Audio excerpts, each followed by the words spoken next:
D'accord, mes frères, que Dieu vous bénisse. Donc, on va commencer à s'approcher déjà de la parole de Dieu. Je sais que il y a quelques frères ici qui, par la grâce de Dieu, hein, voilà, ont pu peut-être souvent, voilà, avoir accès, voilà, au village. Ils ont connu les réalités en rapport avec le champ, voilà, les plantations et tout ça. Et même pour ceux qui, voilà, n'ont même pas fait le village, je sais qu'ils ont aussi eu peut-être quelquefois, par la grâce de Dieu, voilà, quelques jardins potagers qu'ils ont pu observer. Et je sais pour la plupart d'entre nous qu'il n'y a jamais dans ce monde, voilà, quelqu'un qui pourrait, voilà, je veux dire, planter du manioc, voilà, ou planter de la tomate, et puis s'attendre finalement à la fin, voilà, de récolter, par exemple, de l'igname après avoir planté du manioc. Voilà. Il n'y a personne qui, finalement, quand il finit de planter le manioc ou bien de la tomate, voilà, il s'attend à ce que ce soit justement du manioc ou de la tomate qu'il puisse récolter. Voilà. Personne ne pourrait se fâcher après avoir peut-être planté de l'arachide, voilà, de récolter de l'arachide, de s'offusquer même de la raison pour laquelle il ne récolte pas finalement du maïs, voilà, au lieu de l'arachide. Parce que c'est ce que l'homme aura semé, il finira forcément par récolter. Et pour les choses qui touchent à ce monde, voilà, la plupart d'entre nous, nous sommes assez intelligents pour comprendre les voies de Dieu. Voilà, mais une fois que nous arrivons aux réalités qui touchent justement au royaume des cieux, qui touchent à ces choses, voilà, pour la plupart d'entre nous, voilà, malheureusement, nous n'arrivons pas à discerner et puis à comprendre, voilà, les voies de Dieu finalement. Vous voyez, nous chrétiens, nous sommes des disciples du Seigneur Jésus. Voilà, c'est ce que l'Écriture dit. Et étant ses disciples, nous sommes censés écouter ses enseignements, voilà, être ses imitateurs afin de pouvoir lui ressembler en toutes choses. Et dans cette disposition-là, je veux qu'on puisse comprendre que nous voulons imiter un Seigneur qui, lui, lorsqu'il a été injurié, lorsqu'il a été humilié, lorsqu'il a été frappé, nous avons vu ce Seigneur-là pardonner. Il a même béni et prié même pour ceux qui le persécutaient. Nous voulons imiter un Seigneur qui, lui, lorsqu'on crachait sur lui, il était muet, voilà, et puis il ne s'est jamais rendu justice lui-même. Ce Seigneur-là qui, lorsqu'il a été tenté, voilà, par les pharisiens et les docteurs de la loi, et même par le diable, il n'a jamais succombé une seule fois au péché. C'est ce même Seigneur-là qui, lorsqu'il a failli obéir au Père, et que cette obéissance devait lui coûter sa propre vie, voilà, allant même jusqu'à mourir à la croix, de la pire justement des morts dans le temps, la mort qui était réservée au pire des criminels, vous allez voir que lui qui était innocent, il a même accepté de boire la coupe de la colère de Dieu sans plainte ni murmure. C'est ce même Seigneur qui, a 12 ans, lui, il était déjà dans le temple pour écouter et puis pour questionner les docteurs de la loi. Parce que lui, il avait déjà dans son cœur de travailler pour les affaires du Père. Et vous voyez que c'est ce Seigneur qui, pendant tout son ministère, lui, il a parcouru les villes, il a parcouru les villages pour aller annoncer l'évangile, pour guérir les malades et puis pour chasser les démons. Et vous voyez, toutes ces choses que notre Seigneur a manifestées, toutes ces choses que nous avons pu voir de lui et que nous voulons aussi imiter, voilà. Tous ces fruits qu'il a portés, que ce soit dans le caractère, que ce soit dans le zèle pour la maison du Père, en fait, que nous voulons nous aussi manifester, ne sont pas le fruit du hasard. C'est que nous le savons. Et parce que lui-même, dans son humanité, en fait, il est venu nous donner un modèle et il nous a laissé un chemin à emprunter. Ce caractère merveilleux du Seigneur, là, et puis son engagement extraordinaire à servir le Père, nous le savons tous que ce sont les manifestations visibles de la foi inébranlable qu'il avait dans le Père. Mais cette foi qu'il a entretenue tout le long de sa vie par une profonde communion avec le Père, par une profonde communion avec le Père, que ce soit dans la prière, que ce soit dans le jeûne, que ce soit dans la recherche de la connaissance des voies du Père et dans lui-même la parole de Dieu. Et vous verrez que c'est de cette communion avec le Père que découlait sa vie, son ministère, son service. Voilà. Que découlaient tous les fruits que nous avons pu observer de lui. C'est de cette communion avec le Père là que découlaient toutes ces choses. et vouloir, en fait, nous aussi, porter les mêmes fruits que le Seigneur. Je sais que nous aussi, on veut pardonner à ceux qui nous offensent. Nous aussi, on veut aimer nos ennemis. Voilà. On veut bénir ceux qui nous maudissent. On veut manifester l'amour, la bonté. On veut manifester la même fidélité que le Seigneur a manifestée. On veut manifester sa patience. On veut manifester sa miséricorde. On veut nous aussi choisir l'obéissance en tout temps, sans succomber à la tentation. Même si cela doit nous coûter la vie, c'est ce que on proclame. Voilà. On veut suivre ce Seigneur-là. Nous aussi, on veut renoncer à nous-mêmes. On veut vivre pour les intérêts du Père, pour l'accomplissement de sa volonté. On veut témoigner, voilà, du Père, comme notre Seigneur lui aussi a témoigné du Père. On veut gagner des âmes pour sa gloire. On veut manifester toutes ces choses, voilà. Sans toutefois travailler nous aussi à entretenir notre foi, voilà, dans le Père, dans la profonde communion avec lui. En fait, on veut manifester les mêmes fruits que le Seigneur a manifestés, que ce soit dans le caractère, que ce soit dans son service, dans son engagement pour la maison du Père. En fait, sans toutefois emprunter le même chemin que lui. Sans toutefois nous aussi travailler à bâtir une profonde communion avec le Père, afin que de cette communion-là puisse découler toutes ces choses que je vous ai citées, voilà, et tout à l'heure. Vouloir justement manifester les mêmes fruits que ce Seigneur-là, sans emprunter ce même chemin dans la communion profonde, en fait, ça sera finalement de l'illusion, voilà. Je veux dire que on va finalement aspirer justement à des choses qui ne vont jamais voir le jour, parce que ce que le Seigneur a manifesté là, les fruits évidents et apparents de cette vie que nous avons, en fait, ces choses-là ont été justement bâties dans le secret, dans une profonde communion avec le Père. Vous-même, regardez, regardez. Vouloir revenir aux enseignements du Seigneur Jésus que nous voyons là, voilà, dans sa parole. Vous voyez cette saine doctrine, voilà, que nous connaissons, qui crucifie la chair, au point où même certains de nos propres frères, voilà, qui se disent chrétiens comme nous, en fait, dans le chemin, plus ils s'engagent et plus ils se rendent compte que le chemin est étroit, au point où certains de nos propres frères se retournent en arrière, voilà.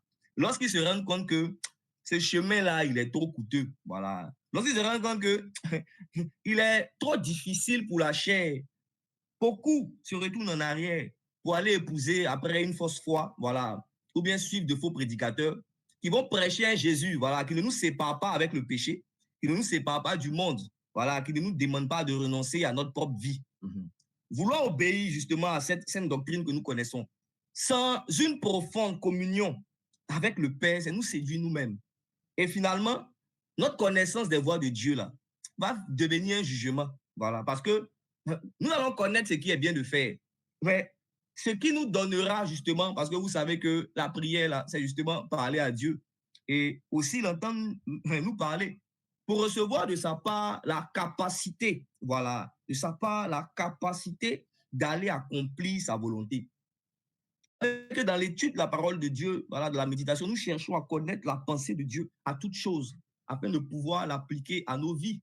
Et vous voyez que tous ces éléments en rapport avec ces choses que Dieu nous donne pour pouvoir le chercher, voilà, c'est de ces choses-là que vont découler le caractère que nous devons justement manifester à l'image de Christ.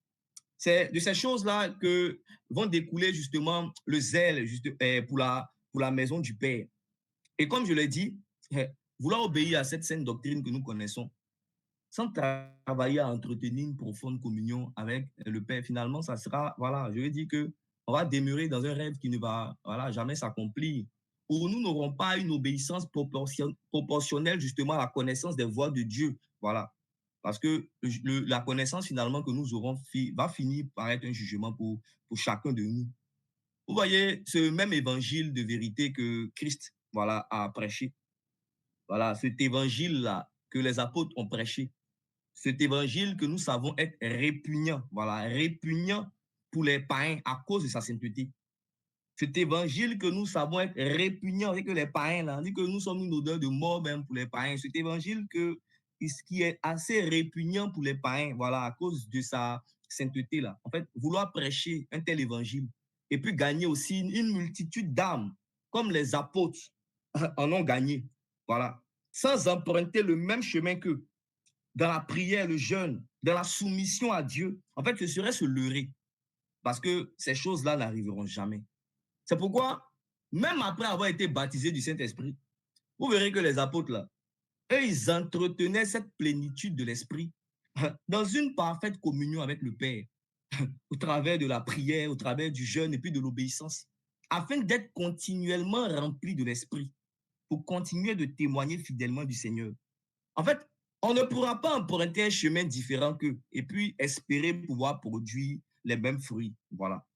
C'est pourquoi en ce jour, j'ai voulu que nous puissions parler justement de l'un de ces exercices aussi dans la parole de Dieu, ou bien l'une de ces pratiques que nous voyons dans la parole de Dieu, voilà, qui nous donne que les premiers chrétiens aussi ont pratiqué pour pouvoir travailler à entretenir leur communion avec le Père. J'ai voulu que nous puissions parler de l'un de ces exercices, voilà, dont nous appelons l'exercice de la piété, de l'un de ces exercices-là aussi, qui est aujourd'hui des plus négligés par les chrétiens que nous sommes. Des plus négligés par les chrétiens que nous sommes. Or, nous allons voir tout à l'heure que c'était justement l'une des pratiques, voilà, des plus courantes chez les premiers chrétiens. C'était l'une des pratiques des plus courantes chez les premiers chrétiens. C'est quelque chose qu'ils pratiquaient régulièrement, que nous allons voir tout à l'heure. Et c'est aussi l'une des choses qui leur donnait de pouvoir entretenir cette parfaite communion avec le Père, pour aller porter les mêmes fruits que notre Seigneur a portés, voilà, pour aller accomplir pleinement sa volonté.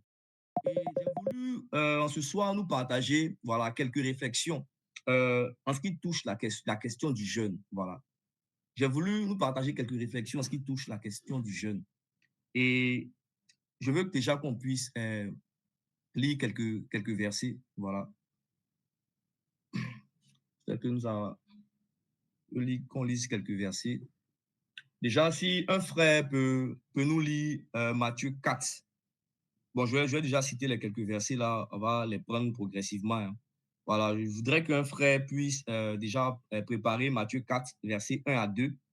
Voilà, qu'un autre frère aussi puisse prendre Actes, chapitre 13.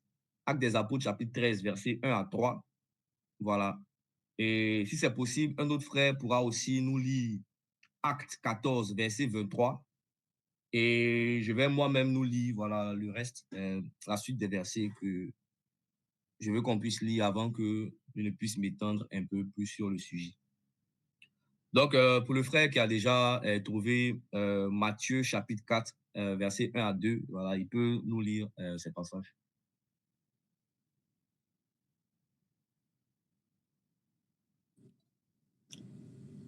Je lis Matthieu chapitre 4, versets 1 à 2. D'accord, mon frère? Alors Jésus fut emmené par l'Esprit dans le désert pour être tenté par le diable. Après avoir jeûné 40 jours et 40 nuits, il eut faim. Amen. Amen. Merci beaucoup. Si un frère peut aussi lire Acte 13, versets 1 à 3, ou bien mon frère Barnabas, si tu peux aussi lire, Barnabas, tu peux lire aussi rapidement, il n'y a pas de problème. Acte des Apôtres, 13. Voilà, versets 1 à 3. Avant la fête de Pâques, Jésus, pardon, je dis dans Jean. D'accord. Acte chapitre 13, verset 1 à 4. À 3. À 3. Mm. Il y avait dans l'église d'Antioche des prophètes et des docteurs. Barnabas, Siméon appelé Niger, Lysius de Cyrène, Manaël, qui avait été élevé avec Hérode le tétrarque, et Saul. Pendant qu'ils servaient le Seigneur dans leur ministère et qu'ils jeûnaient, l'Esprit dit, « Mettez-moi à part Barnabas et Saul pour l'œuvre à laquelle je les ai appelés. » Alors, après avoir jeûné et prié, il leur imposait les mains et les laissait partir. Amen. Amen. Merci beaucoup, mon frère. Tu peux aussi lire Acte 14, verset 23, si possible. Acte 14, verset 23. Voilà. Il fit nommer des anciens dans chaque église. Et après avoir prié et jeûné, il les recommandait au Seigneur en qui ils avaient cru. Amen. Amen. Merci beaucoup, mon frère Donald. Je vais moi-même lire 2 Corinthiens, voilà, verset 3 à 5. Je vais lire rapidement, parce qu'on aura beaucoup de temps. Nous ne donnons aucun sujet de scandale en quoi que ce soit, afin que le ministère ne soit pas un objet de blâme. Mais nous nous rendons à tout égard recommandables comme serviteurs de Dieu, par beaucoup de patience dans les tribulations, dans les calamités, dans les détresses, sous les coups, dans les prisons, dans les troubles, dans les travaux, dans les veilles, dans les jeûnes, par la pureté, par la connaissance, par la longanimité, par la bonté, par un esprit saint, par une charité sincère. Voilà, amen. Je vais m'arrêter là. Et je vais lire maintenant le dernier verset que j'ai voulu partager avec nous, qui est 2 Corinthiens 11, verset 27. Et c'est l'apôtre Paul qui parle encore. Il dit, j'ai été dans le travail et dans la peine, exposé à de nombreuses veilles, à la faim et à la soif, à des jeûnes multipliés, au froid et à la nudité. En fait, dès Matthieu 4 que nous avons lu, voilà, nous allons voir le Seigneur ici qui va être conduit par l'Esprit dans le désert. On dit pour être tenté par le diable. Mais vous voyez que lui, le Fils de Dieu, n'ayant pas perdu de vue, c'est que le Fils de Dieu est déjà, il partage la même nature que le Père, voilà. Et nous savons que, justement, il est Dieu dans sa nature. Mais il n'a pas perdu de vue que, étant entré dans le monde, voilà, comme un simple homme, et à cause de son humanité, vous allez voir que pour faire face à la tentation du tentateur, là, il s'est tenu dans le jeûne 40 jours et 40 nuits, dans la présence du Père. Et nous avons vu qu'après ces choses, il a justement pu tenir ferme face aux différentes ruses que le diable a pu justement lui présenter. Et c'est juste après ces choses-là qu'il a commencé son ministère, étant revêtu de la puissance de l'Esprit.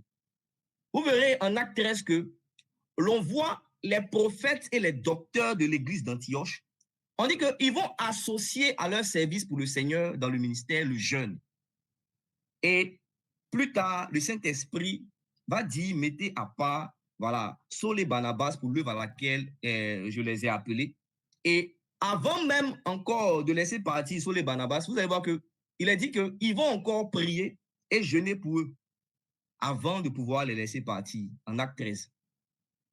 Vous allez voir plus tard en acte 14 que notre frère Barnabas a lu que plus tard dans le ministère, quand Saul et Barnabas, voilà, vont encore établir des anciens dans les églises, on dit qu'ils vont eux aussi prier, jeûner pour eux. Et puis, ils vont les recommander au Seigneur. Et plus tard, dans 2 Corinthiens 6, voilà, que j'ai lu moi-même plus tard, on va voir Paul lui-même, il va citer des éléments par lesquels, en fait, il se rendait recommandable comme étant un véritable serviteur de Dieu.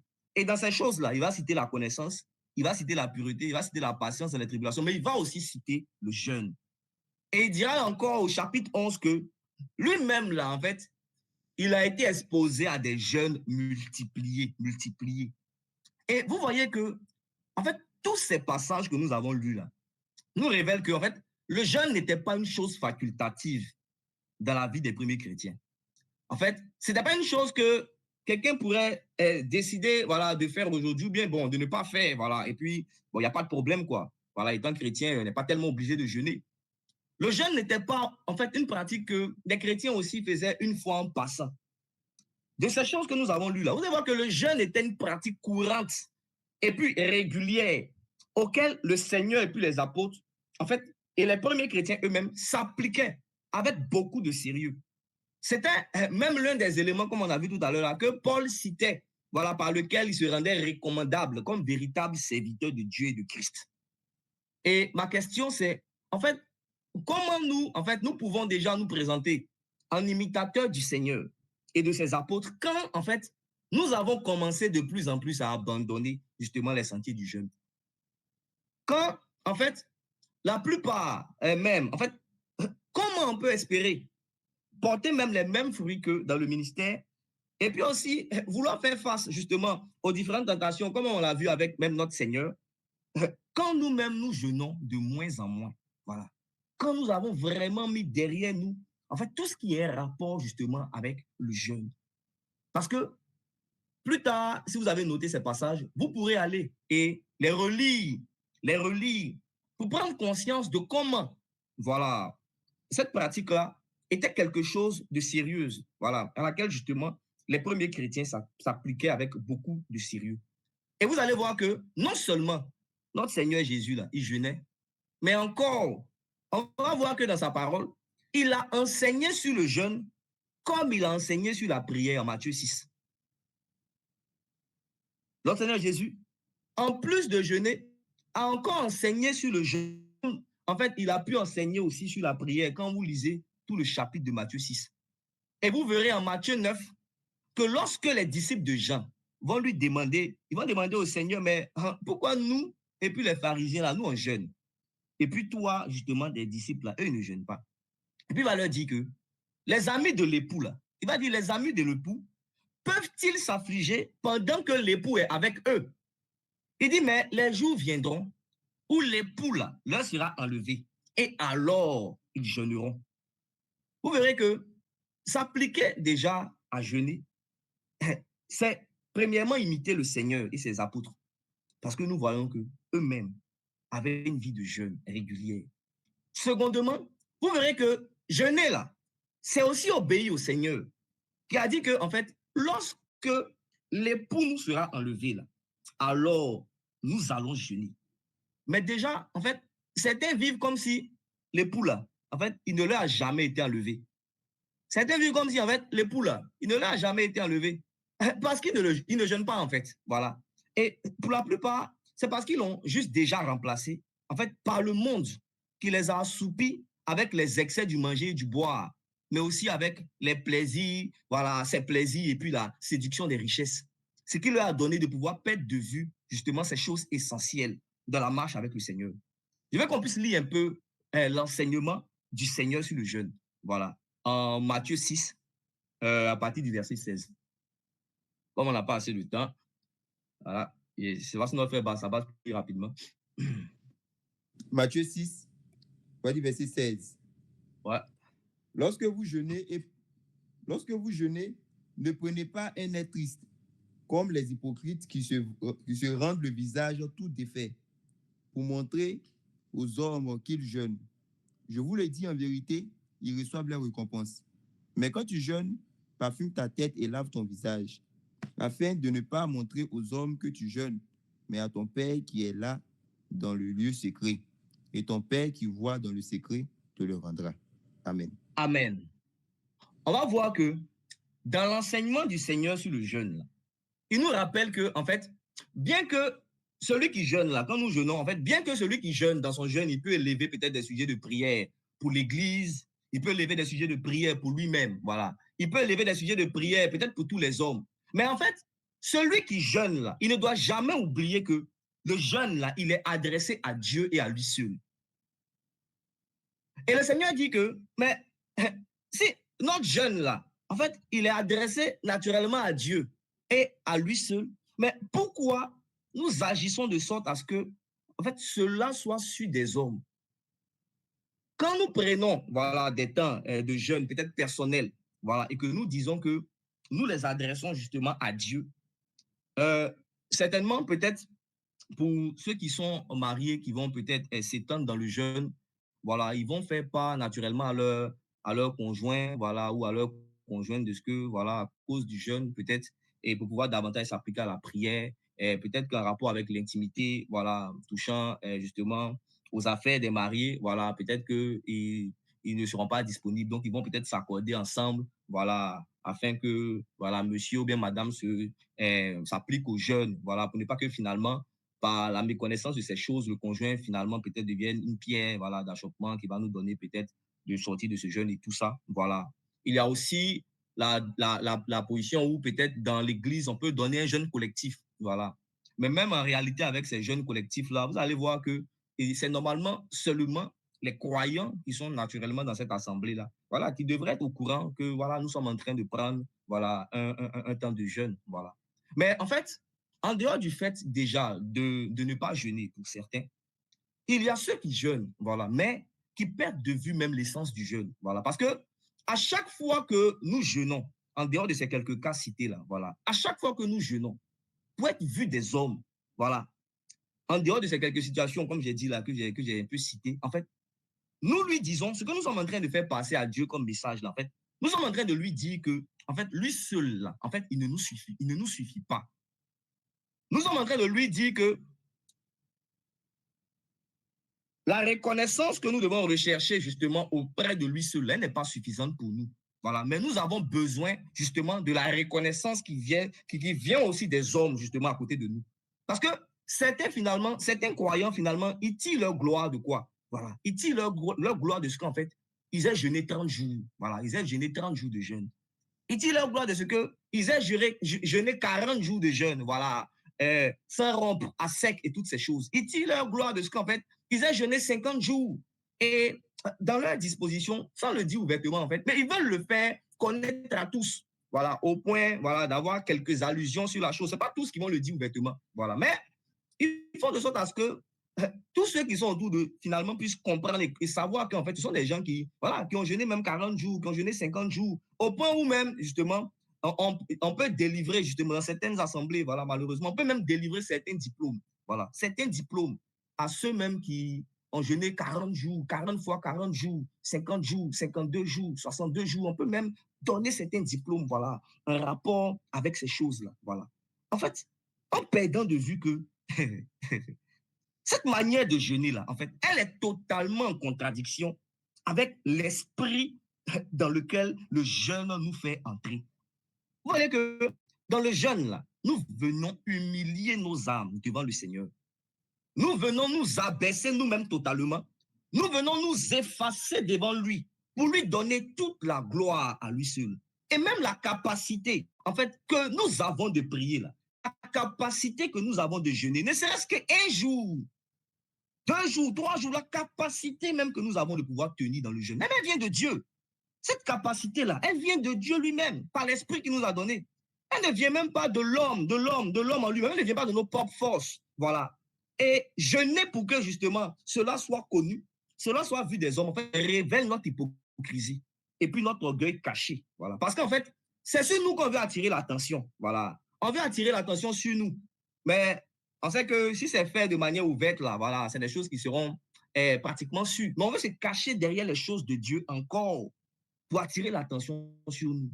Là où dans ce genre de temps où nous sommes encore censés donner toute la gloire à Dieu, même dans ces choses-là, nous voulons que cela soit sur des hommes. Et le Seigneur dit que alors quelqu'un vit ainsi, il jeûne ainsi, pour se faire voir des hommes, il a déjà reçu sa récompense de la part des hommes. Voilà. Il a déjà reçu sa récompense. Mais lui, il ne recevra rien, justement, de Dieu dans de telles dispositions-là. Parce qu'en vrai, beaucoup ne jeûnent pas pour Dieu, malheureusement. Voilà. C'est pourquoi Dieu, il va demander avec raison à Israël, en Zacharie. Il va dire, dis à tout le peuple du pays là, et aux sacrificateurs, quand vous avez jeûné, pleuré, au 5e et au 7e mois, là, et cela depuis 70 ans, il dit, est-ce que c'est pour moi que vous avez jeûné? Est-ce que c'est vraiment pour moi que vous étiez en train de jeûner ou bien que vous étiez en train de pleurer, que vous étiez en train de vous lamenter?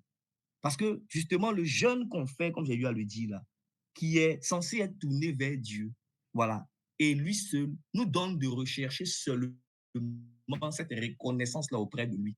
Nous donne de nous humilier, voilà, de nous humilier, voilà, de nous humilier, de nous abaisser profondément, voilà. Je veux dire que sous la gloire de ce Dieu-là, justement, pour chercher nous à être effacés et lui rend toute la gloire. Vous verrez que en vrai, le jeûne en lui-même, là, il n'est pas le but. Voilà. Le jeûne, là, ce n'est pas le but. Le jeûne, c'est un moyen d'atteindre le but qui est Dieu. Vous allez voir que autrefois, dans le jardin d'Éden, nous nous sommes détournés de Dieu pour, pour une nourriture. Nous nous sommes détournés de Dieu pour une nourriture qui nous a donné justement de pouvoir connaître le bien et le mal. Mais dans le jeûne, là, ce que nous faisons en vrai, c'est quoi? C'est que nous nous détournons justement de la nourriture là, pour pouvoir chercher Dieu. En Éden, autrefois, on se détourne de Dieu pour une nourriture qui nous donne de connaître le bien et le mal. Mais dans le jeûne, justement, auquel le croyant s'applique, cette fois, il se détourne de la nourriture pour pouvoir chercher Dieu. C'est pourquoi, en fait, le jeûne en lui-même, là, en fait, il n'est rien. Le jeûne en lui-même, il n'est rien. Voilà. Nous jeûnons uniquement parce que Dieu prend plaisir au jeûne. Le jeûne en lui-même, pour le croyant, n'est rien. Et je le répète, la raison pour laquelle nous, chrétiens, nous jeûnons, en fait, c'est parce que Dieu prend plaisir au jeûne. Et je veux qu'on puisse le lire en Ésaïe 58, verset 6. Ésaïe 58, verset 6. Verset 6 à 8, mon frère, tu peux lire ça pour moi. Ésaïe 58, verset 6 à 8. Voici le jeûne auquel je prends plaisir. Voici le jeûne auquel je prends plaisir. Détache les chaînes de la méchanceté. Détache les chaînes de la méchanceté. Dénoue les liens de la servitude. Poursuis, mon frère. Renvoie libre les opprimés et que l'on rompe toute espèce de joug. Partage ton pain avec celui qui a faim et fais entrer dans ta maison les malheureux sans asile. Si tu vois un homme nu, couvre-le et ne te détourne pas de ton semblable. Alors la lumière poindra comme l'aurore, et ta guérison gémira pour témoin. Ta justice marchera devant toi et la gloire de l'Éternel t'accompagnera. Amen. Amen. Amen. En fait, dès le verset 6, il est dit, voici le jeûne auquel je prends plaisir. Vous verrez qu'il y a donc un jeûne auquel Dieu prend plaisir. Pour dire simplement que Dieu prend plaisir au jeûne. Et le jeûne, justement, auquel il prend plaisir, là, il a dit dans l'Écriture que, de même que la prière du juste, là, est d'une grande efficacité, sachez que le jeûne du juste, là, en fait, c'est le jeûne qui réjouit le cœur de Dieu. C'est le jeûne auquel Dieu prend plaisir. Et le jeûne du juste réjouit le cœur de Dieu et la gloire de l'Éternel l'accompagne. Il a dit, alors ta lumière poindra comme l'aurore et ta guérison germera promptement. Ta justice marchera devant toi et la gloire de l'Éternel t'accompagnera. Il dit que de même que, en fait, la prière du juste est d'une grande efficacité dans l'Écriture, il veut nous dire que le jeûne du juste aussi, là, il réjouit le cœur de Dieu. Dieu prend plaisir au jeûne du juste et la gloire de l'Éternel l'accompagne. C'est pourquoi, en fait, nous ne devons pas nous réjouir, en fait, d'avoir jeûné 40 jours, mais nous devons plutôt chercher à réjouir le cœur de Dieu par le jeûne auquel il prend plaisir. C'est que ce à quoi le croyant doit s'appliquer là. Lui ne doit pas se réjouir de ce que j'ai pu jeûner 40, 30, oui, 50. C'est une bonne chose. C'est une bonne chose. Mais son cœur, sa réjouissance ne doit pas se trouver. Il ne doit pas rechercher justement à se réjouir de ces choses. Il doit plutôt chercher, lui, à réjouir le cœur de Dieu par le jeûne auquel Dieu prend plaisir. Parce qu'en vrai, l'homme intelligent qui a compris, qui est censé jeûner afin de plaire à Dieu, qui a compris que le jeûne, là, en fait, plaît à Dieu et qu'il jeûne naturellement pour pouvoir faire plaisir à Dieu, en fait, ne peut pas, pendant son jeûne, demeurer dans tout ce qui déplaît à Dieu.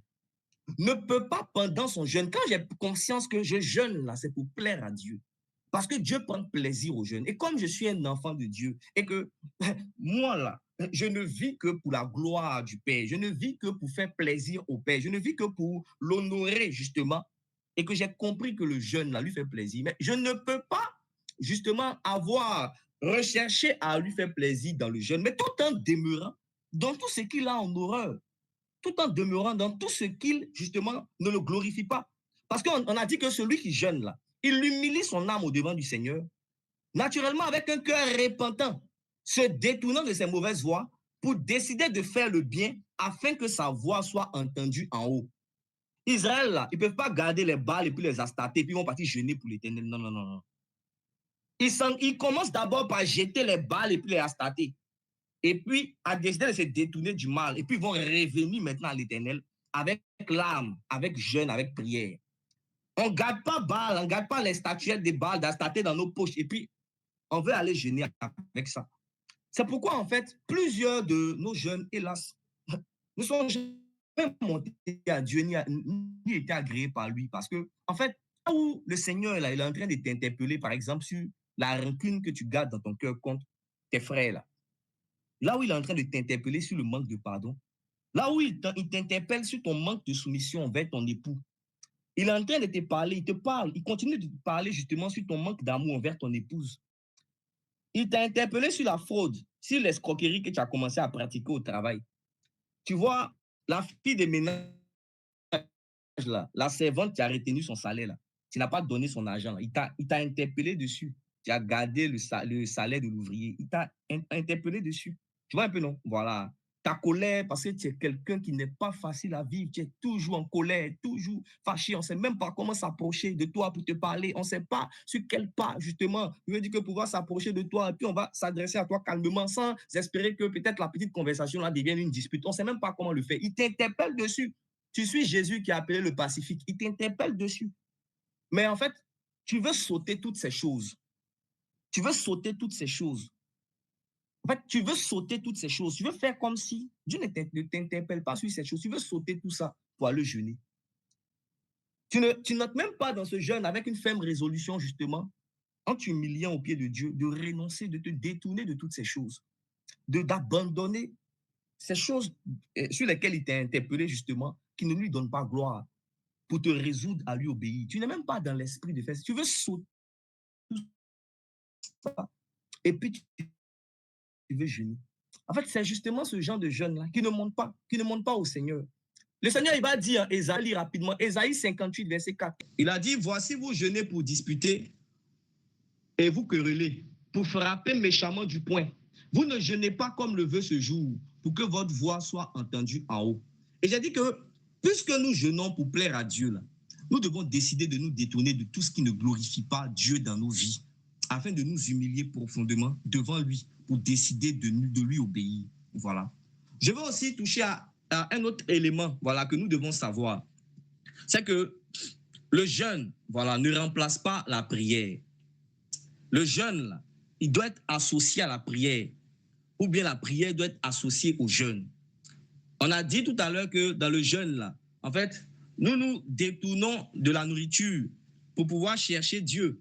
Parce qu'autrefois, en Éden, on s'est détourné de Dieu pour chercher de la nourriture. Voilà. C'est pourquoi, comme on a dit, nous nous détournons de la nourriture pour un temps pour pouvoir chercher Dieu. C'est pourquoi, en fait, se priver de la nourriture là, pendant le jeûne, sans chercher Dieu dans la prière, sans chercher Dieu dans sa parole, sans chercher Dieu c'est quelques moyens qu'il nous donne de pouvoir le trouver là. C'est finalement faire une grève de la faim. Voilà. C'est-à-dire que tu te gardes de ne pas manger, tu luttes, tu ne manges même pas toute la journée, tu souffres, tu ne manges pas, tu ne bois pas l'eau et tout ça. Mais pendant tout ce temps de jeûne là, tu ne peux même pas trouver, c'est-à-dire que trouver ne serait-ce que 1 heure de temps, ne serait-ce que 30 minutes, ne serait-ce que quelques temps, tu peux pas disposer un peu de temps pour pouvoir finalement chercher ce Dieu-là. Voilà. Que tu es censé justement être en train de chercher en te détournant de la nourriture. Se détourner de la nourriture, là, comme il a dit, sans chercher Dieu dans la prière ou bien dans sa parole. Voilà, en fait, c'est finalement c'est faire une grève de la faim, quoi. Voilà. C'est juste décider de ne pas manger et puis c'est tout. Voilà, vous savez que le baptême, là, voilà, c'est baptême, c'est immersion. Voilà, c'est le fait justement de pouvoir être immergé dans cette eau-là, être plongé profondément dans cette eau-là. Mais vous savez que quand les gens vont à la piscine, ils plongent dans l'eau.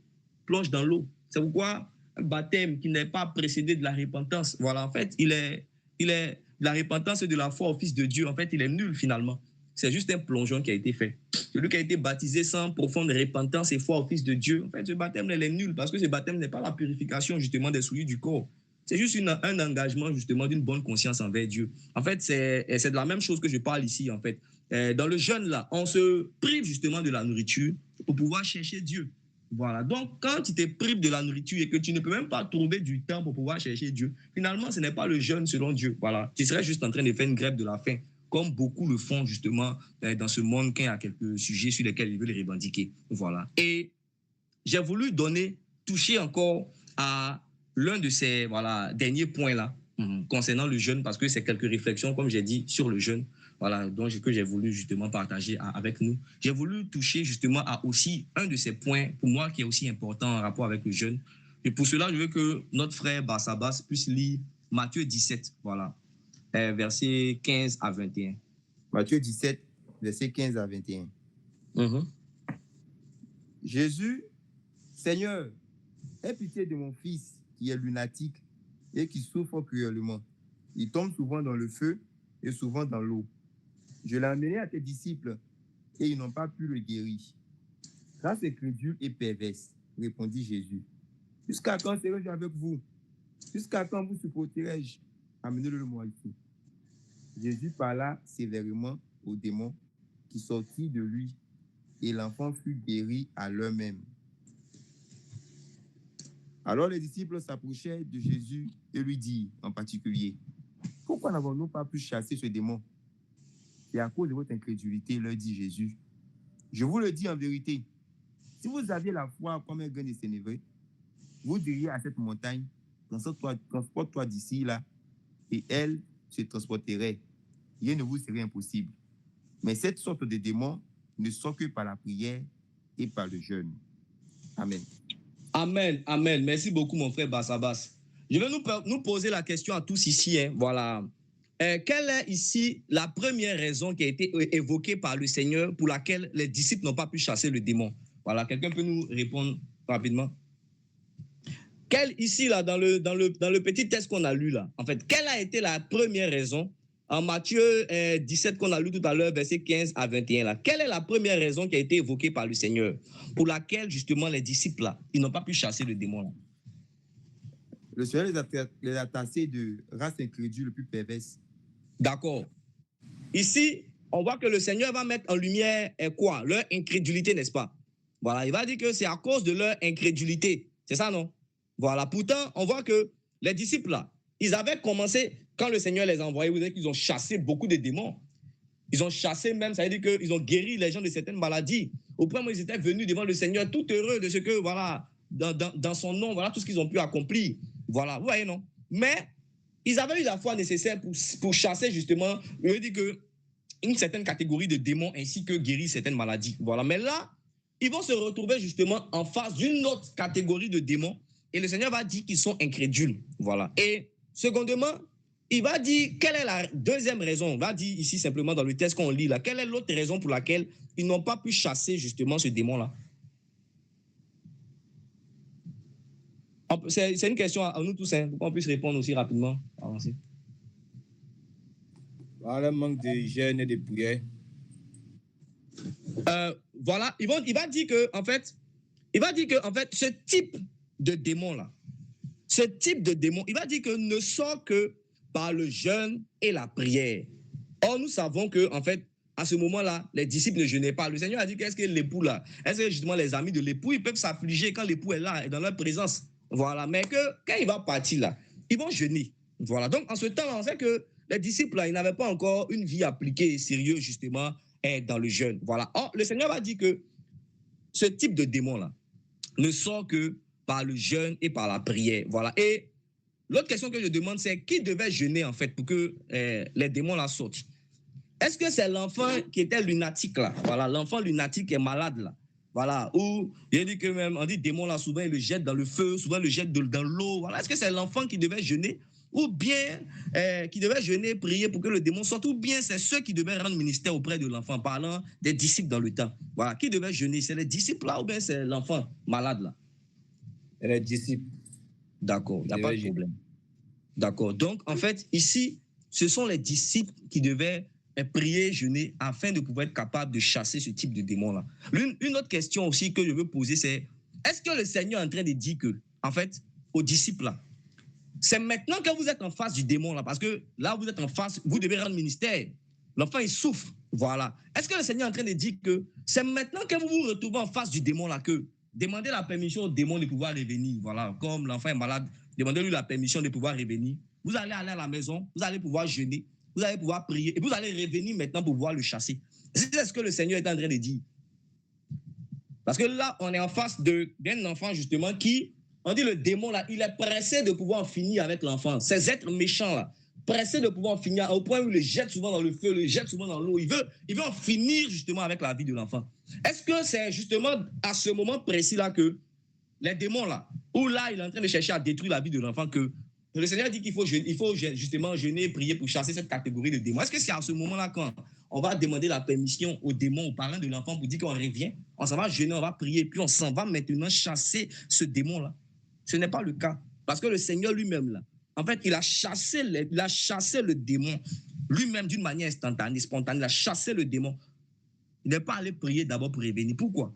Parce qu'en fait, ce qu'il était en train de faire comprendre aux disciples ici, là, c'est que il y a une certaine catégorie de démons que seulement ceux qui ont une foi exercée par la prière et le jeûne peuvent chasser. Ça veut dire quoi? Ce n'est pas à ce moment précis-là que les disciples là, ils doivent courir pour chercher à aller prier maintenant, chercher à aller jeûner. Le démon va les attendre. Non, le démon là, il va tuer l'enfant parce qu'il est pressé d'en finir avec lui. Ce qu'il faisait comprendre, c'est que il y a une certaine catégorie d'esprits méchants là, de démons que seulement ceux qui ont une foi exercée dans la prière et dans le jeûne pourront chasser. Voilà. Parce qu'en fait, dans le jeûne là, comme on a dit, en fait, dans le jeûne là, on se détourne très souvent de la nourriture que nous voyons, là, pour pouvoir chercher un Dieu que nous ne voyons pas. Dans le jeûne, là, on se détourne des choses, justement, qui sont là, apparentes au devant de nous, pour nous tourner vers un Dieu que nous ne voyons pas. C'est pourquoi le jeûne, là, il exerce la foi du croyant. Le jeûne, là, il exerce la foi des croyants. Et comme j'ai dit, le jeûne, là, il nous apprend à ne pas marcher par la vue, mais à marcher par la foi. Et plus un chrétien, en fait, demeure, s'applique à la lecture de la parole de Dieu, plus il s'applique au jeûne, plus il s'applique à la prière, il grandit dans la révélation et dans la connaissance des voies de Dieu. En fait, plus il grandit dans cette révélation et dans la connaissance des voies de Dieu, plus sa foi devient ferme, plus il s'affermit. Et c'est une foi qui est exercée dans la connaissance des voies de Dieu. C'est une foi qui est exercée dans le jeûne et dans la prière, qui nous donne d'avoir l'autorité nécessaire pour chasser certaines catégories de démons. Et pour moi, en fait, cette réalité-là, elle ne se limite pas seulement à certaines catégories même de démons. Voilà, parce que, tel que je le vois aussi dans l'Écriture, le Seigneur Jésus, pour aller justement faire face à la tentation de Satan, voilà, dans le désert, là, bien qu'il soit fils de Dieu, il est conscient que dans, justement, je veux dire que, ayant revêtu justement la nature humaine, étant devenu un homme, il était conscient que justement, il était conscient de l'ennemi, voilà, qui était là au devant de lui, qui était le diable. Et pour pouvoir aussi tenir ferme dans cette épreuve-là, au devant de la tentation, il s'est appliqué aussi à tenir dans le jeûne, au pied de son Père, 40 jours et 40 nuits. Et je crois fermement que justement, il y a, en dehors même de certaines catégories de démons, pour moi, il y a aussi certains types d'épreuves, voilà, que des croyants peuvent rencontrer, voilà, qui, pour ceux qui n'ont pas justement une foi exercée dans la communion avec Dieu, à travers la lecture de sa parole, à travers la prière, à travers le jeûne, pour moi, il y a je le crois fermement qu'il y a certains types d'épreuves qui vont les renverser. Parce que notre Seigneur, là, est le modèle qui nous a révélé toutes choses lui-même de par sa marche. Voilà. Je le disais quelquefois à mes frères à Cocody et puis on rigolait. Je dis que c'est nous ici, là, on prie toujours. C'est nous, on est des croyants.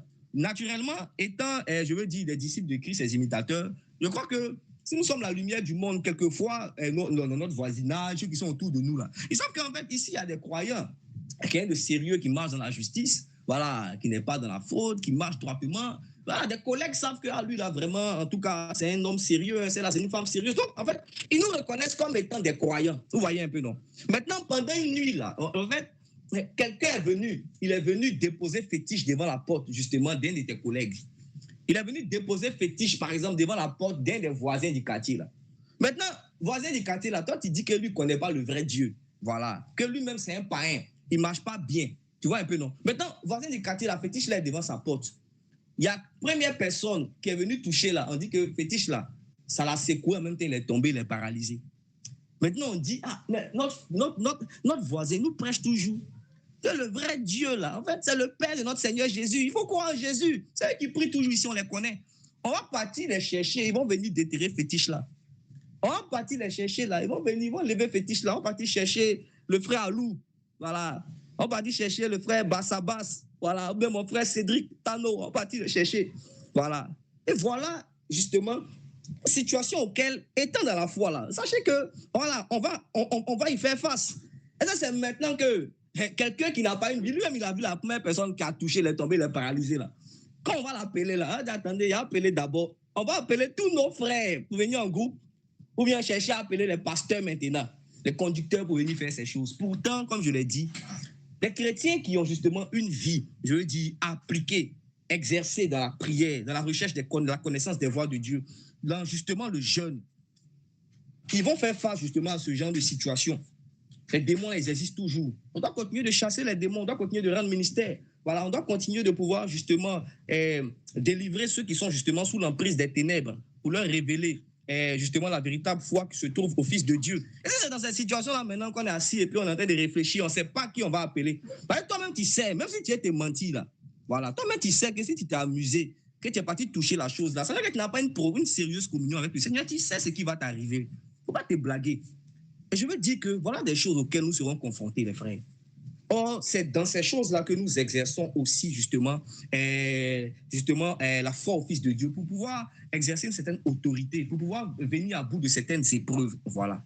Et c'est en tout cas en rapport avec toutes ces choses qui ont été partagées. Voilà, c'est un peu, voilà, ce que j'ai voulu nous partager, des quelques réflexions, voilà, que j'ai pu voir dans la parole de Dieu, que j'ai pu me faire en rapport avec le jeûne. Voilà. Donc, je veux un peu récapituler ces quelques points que j'ai pu toucher. Voilà.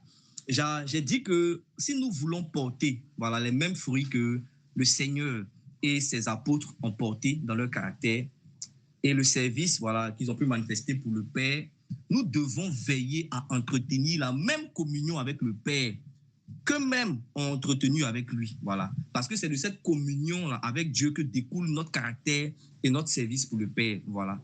J'ai aussi dit que l'un des moyens que nous avons dans l'Écriture pour entretenir notre communion avec le Père, c'est le jeûne. Et on a dit que le jeûne était une pratique courante chez les premiers chrétiens. Et que nous nous ne pouvons pas prétendre, voilà, imiter le Seigneur en ne jeûnant pas ou bien en jeûnant de moins en moins. Nous avons aussi dit que jeûner, là, c'est imiter le Seigneur et lui obéir parce que lui-même a jeûné et a enseigné sur le jeûne. On a dit que le jeûne, là, il est adressé à Dieu seul et pas aux hommes. On a dit dans le jeûne, là, nous humilions nos âmes devant le Seigneur. Nous nous abaissons totalement et nous nous effaçons devant lui pour lui donner gloire, pour lui donner toute la gloire à lui seul. On a dit que le jeûne en lui-même là n'est pas le but, mais le jeûne est un moyen d'atteindre le but qui est Dieu. On a dit qu'autrefois, dans le jardin d'Éden, nous nous sommes détournés de Dieu pour de la nourriture. Et dans le jeûne, nous nous détournons de la nourriture pour chercher Dieu. On a dit que nous jeûnons uniquement parce que Dieu prend plaisir au jeûne. Voilà. Et que le jeûne en lui-même n'est rien. On a dit que de même que la prière du juste est d'une grande efficacité, le jeûne du juste, là, il réjouit le cœur de Dieu et la gloire de l'Éternel l'accompagne. On a dit que nous ne devons pas nous réjouir d'avoir jeûné 40 jours, mais nous devons plutôt chercher à réjouir le cœur de Dieu par le jeûne auquel il prend plaisir. On a aussi dit que puisque nous jeûnons pour plaire à Dieu, nous devons pendant nos jeûnes décider de nous détourner de tout ce qui ne glorifie pas Dieu dans nos vies, afin de nous humilier profondément devant lui et décider de lui obéir. On a dit que le jeûne ne remplace pas la prière, voilà, et que le jeûne doit être associé à la prière ou la prière doit être associée au jeûne. On a dit que se priver de la nourriture sans chercher Dieu dans la prière, c'est faire une grève de la faim. Voilà, ce n'est pas le jeûne selon Dieu. On a dit qu'une fois exercé dans la connaissance des voies de Dieu, exercé dans le jeûne et la prière, nous donne d'avoir l'autorité nécessaire pour chasser certaines catégories de démons et pour demeurer dans la victoire de Christ face à certaines épreuves. Voilà, pour finir, je veux tout simplement dire que toutes ces choses qui ont été partagées tout à l'heure en rapport avec ces quelques réflexions qui ont été données là, voilà, ont été simplement données dans le but que nous puissions véritablement nous appliquer à jeûner, c'est tout. Tout ce qu'on a entendu, tout ce qu'on a compris là. Même si tu n'as pas tout compris là, c'est pour que tu puisses te lever dans le jeûne. C'est pour que tu puisses t'appliquer, voilà, à jeûner sérieusement. C'est pour que tu puisses te réveiller, voilà, et à associer justement à la prière, le jeûne, voilà, parce que tu es un serviteur de Dieu et de Christ, voilà, et pour pouvoir aussi imiter ton Seigneur, pour faire ces choses-là, pour manifester les mêmes fruits qu'il a manifestés, voilà, et pour pouvoir aussi servir le Père comme il a servi le Père. Donc, que Dieu vous bénisse. Merci beaucoup, voilà, pour, je veux dire, votre disponibilité et puis pour m'avoir donné ce temps de partage avec vous. Merci beaucoup à vous tous.